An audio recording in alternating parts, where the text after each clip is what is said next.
Let us start with module 1 of our subject electrical machine design. So before going into the subject, let us see what is electrical machine design. So electrical machine design is an art of giving shape to a concept with the application of science and technology in order to obtain a machine with the required performance and characteristics and with optimum efficiency and economy. So it is an art of giving shape to a concept. So we know various concepts, various theorems, etc. So in the design process, we have to give a physical shape to these different theorems or concepts. Say for example, we know that in order to generate voltage, we have to use Faraday's law of electromagnetic induction.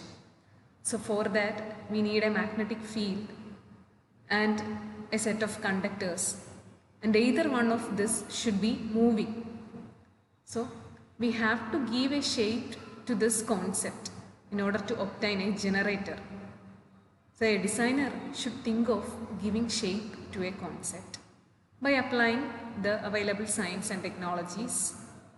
And while designing such a machine, it has to be ensured that the required performance and characteristics are achieved.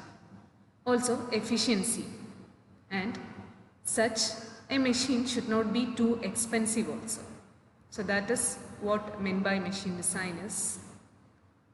So now the basic considerations in electrical machine design. So basic considerations means what are the basic requirements in a design process. So first one is the design base. So design base means the requirements in the initial stage of a machine design process. What are required for starting a particular design process? That is design base. So in order to start the design of a particular machine, the designer should have the ability to match his experience with the current research and development processes. He should also be capable of bringing in or using latest technologies for the design process. And also, he should be aware of the limitations that are to be encountered while designing that particular machine. Okay, after designing a particular machine, the designer has to transfer these design data to the factory personnel for manufacturing that particular machine. So regarding the factory, there should be convenience in production line and transportation, and there should be working safety and reliability, and there should be proper provisions for maintenance and repair, as well as there should be suitable environmental conditions and economy. So these are the factors coming under design base. So the next consideration is the specifications. So when a customer needs a machine, he gives an order. So when a customer orders a machine, he will give the required specifications. So a designer has to design the machine according to the specifications given by the machine. And at the same time, the design has to meet the national and international standards for electrical machines. So next one is the design transfer. So similarly, when an order for a machine is got, we have to say a designer has to tell the customers the date on which it can be delivered. And depending on this delivery date, the designer has to complete his design, as well as he has to transfer his design to the factory foreman for manufacturing that particular machine. Designer design cheyanam means he has to do all the calculations and he has to transfer this data to the factory personnel. എന്നാൽ മാത്രമേ physically a machine manufacture ചെയ്യാൻ പറ്റുള്ളൂ. So fourth point is the information updating. For getting a properly designed machine, for designing a good machine, the designer should be updated with his knowledge. And this information updating or knowledge updating can be done by reading technical journals, reading research and development papers and reports, and by participating in conferences or meetings or seminars, etc. So these are the basic considerations in designing an electrical machine. So now we have to consider the limitations in machine design. A designer can never design the best machine because there are some limitations to be encountered while doing the design process. So let us see what are those limitations. So first one is the saturation of magnetic parts. So we know what saturation is. So let us consider a generator or a motor for example.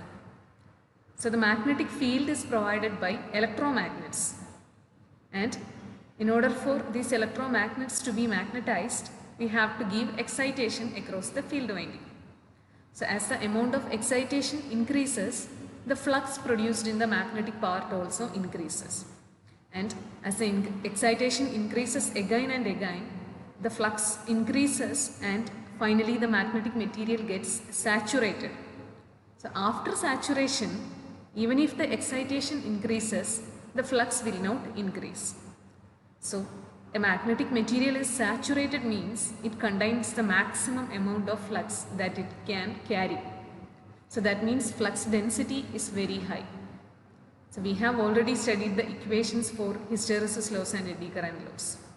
So we know hysteresis laws and eddy current laws are directly proportional to the flux density.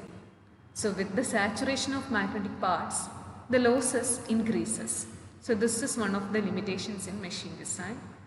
So next one is the temperature rise. So whenever a machine works, there will be temperature generated. So as the machine continuously operates, the temperature will increase. So if we cannot limit the temperature rise to the permissible or safe limits, the machine will get damaged. So insulation should be properly designed, and if the temperature rises very high, we have to design the proper ventilation techniques also. The third one is insulation. So insulation is used for protecting the windings. So insulation should be properly selected in order to protect the windings from temperature rise, voltage gradient as well as mechanical damages. So next one is mechanical strength. This mechanical strength is important mainly in case of turbo alternators. So turbo alternators are very large size alternators which operates at a very high speed. So these machines should be mechanically strong.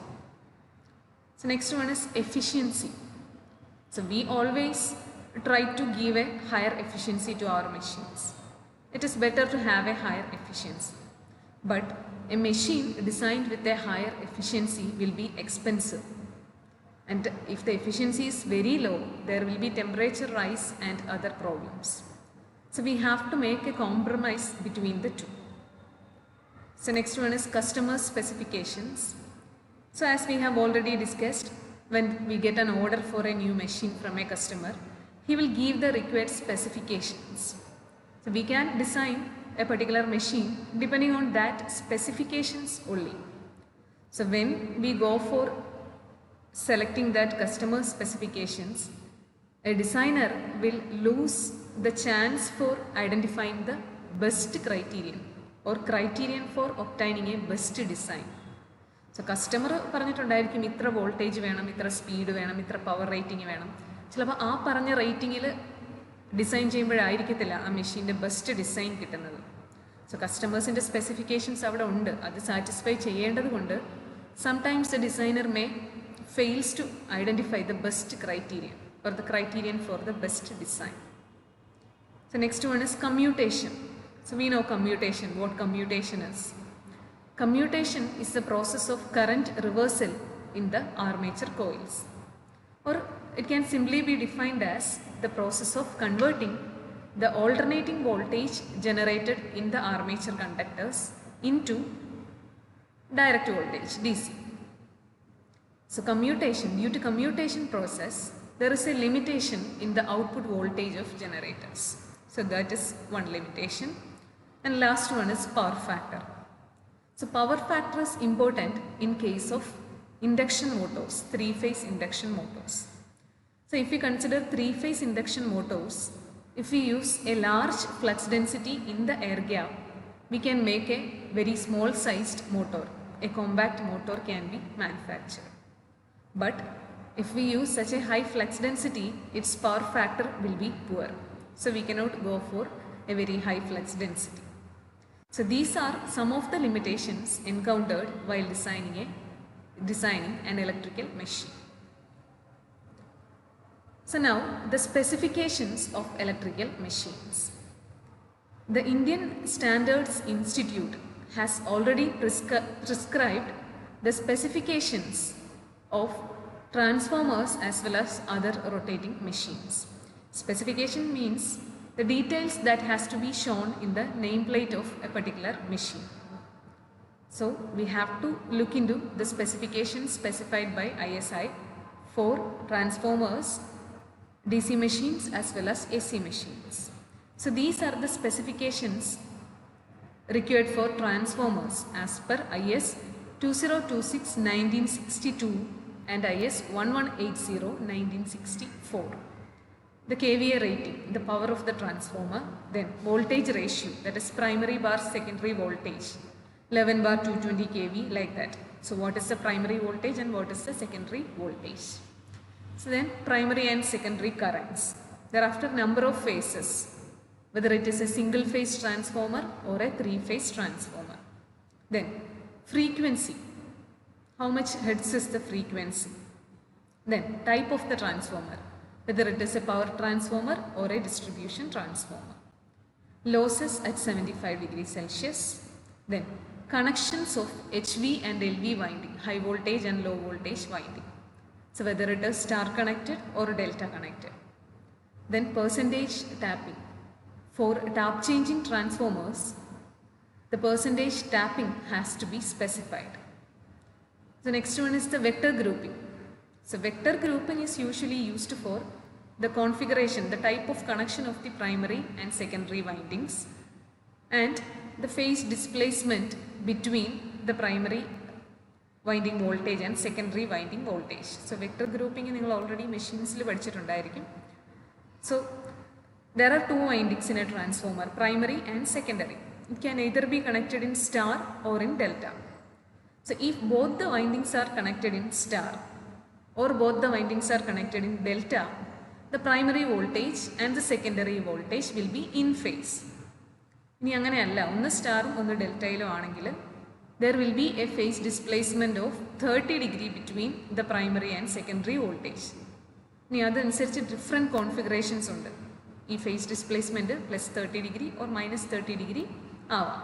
അപ്പോൾ vector grouping specify ചെയ്യുന്നത് എത്രയാണ് ആ voltage difference, phase displacement between primary and secondary voltage എത്രയാണെന്ന് നമുക്ക് identify ചെയ്യാം ഈ vector ഗ്രൂപ്പിൽ നിന്ന്. Plus primary and secondary star connected ആണോ ഡെൽറ്റ കണക്റ്റഡ് ആണോ, അതാണ് vector grouping. So next is percentage impedance. So impedance percentage. So next one is DC machines, both DC generator and DC motor, the specifications. So this is common for DC machines. We know the construction of DC machine is common. A single machine, the same machine can be used as either a generator or as a motor. So for a DC machine, it has to be specified whether it is a motor or a generator. Then its output power in kilowatt, voltage, current, speed in RPM, then type of field excitation. So what is excitation? Supply given to the field winding.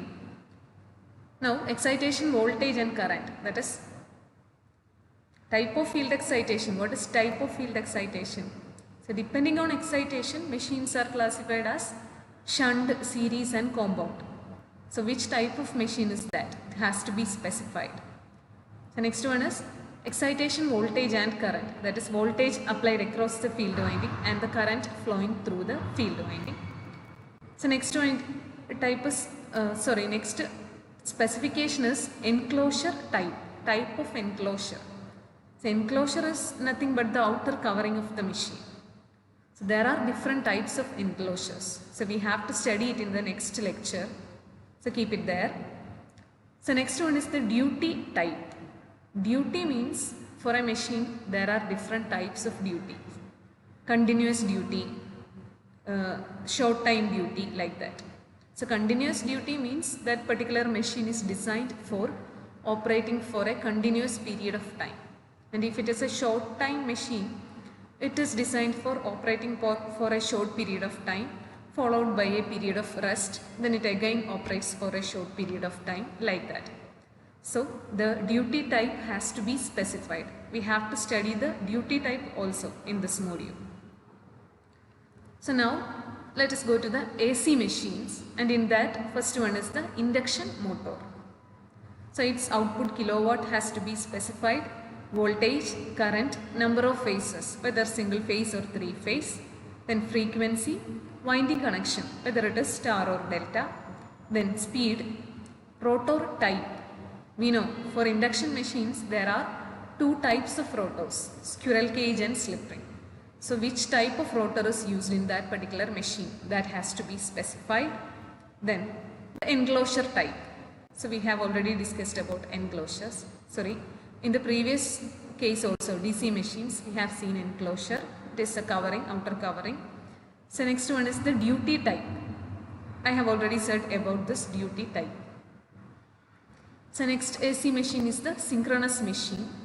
So if it is a synchronous machine, it has to be specified whether it is a generator or a motor. Then output kilowatt, voltage, current, number of phases, frequency, winding connection, speed, excitation voltage and current, enclosure type and duty type. So these are almost similar to the previous cases. So these are the main specifications of electrical machines.